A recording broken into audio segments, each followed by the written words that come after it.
চলো আজকে তোমাদের মাঠে নিয়ে যাই, আমাদের মাঠে দেখাতে। দেখো হঠাৎ করে বৃষ্টি শুরু হয়ে গেল, আমি তো ভাবতেই পারিনি হট করে বৃষ্টি শুরু হয়ে যাবে। হ্যাঁ, আকাশটা মেঘলা ছিল। কাল রাতে দিল্লি থেকে ফিরলাম 2 সপ্তাহের ট্যুর করে, তো সকালে খুব টায়ার্ড লাগছিল, বাট তাও ভাবলাম যে একবার আসি। জাস্ট আগের মাসে পুকুরটা কাটা হলো, আর এই বাকি জমিটা উঁচু করা হলো।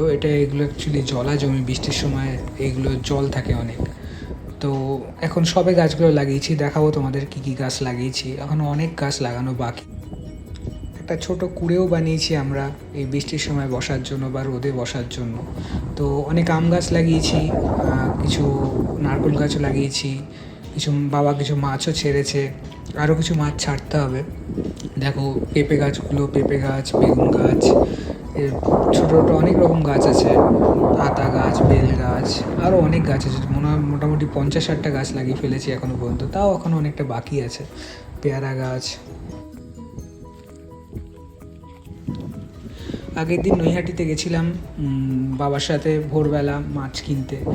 তো 2 কিলো কাতলা আর 2 কিলো রুই মাছের চারা ছেড়েছি, সেগুলো এখন প্রায় অনেকটাই বড় হয়ে গেছে পুকুরের ওপরে দেখো দড়িও টাঙানো হয়েছে।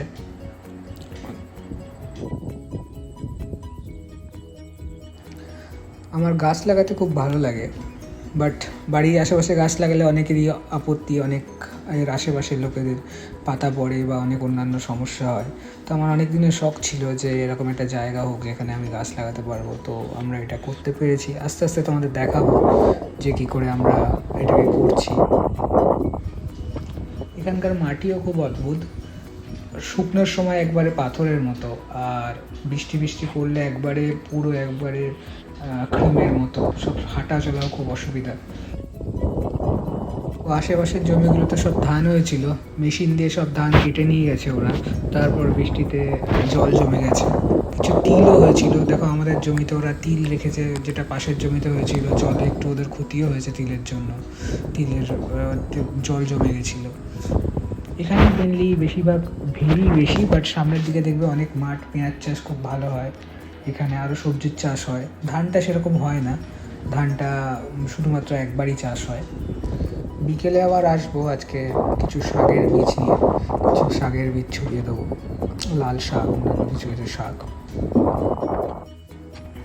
দেখো এখানে একটা ড্রাগন ফ্রুটের গাছও লাগিয়েছি আমি, আরও অনেক রকমের গাছ আছে। এসব কিছু কচুরিপানাও হয়েছে দেখো পুকুরে। সব গাছগুলো একদিন একটা একটা করে দেখাবো এর পরের ভিডিওগুলোতে তোমাদেরকে। তো ঠিক আছে, চলো আজকে এই পর্যন্তই।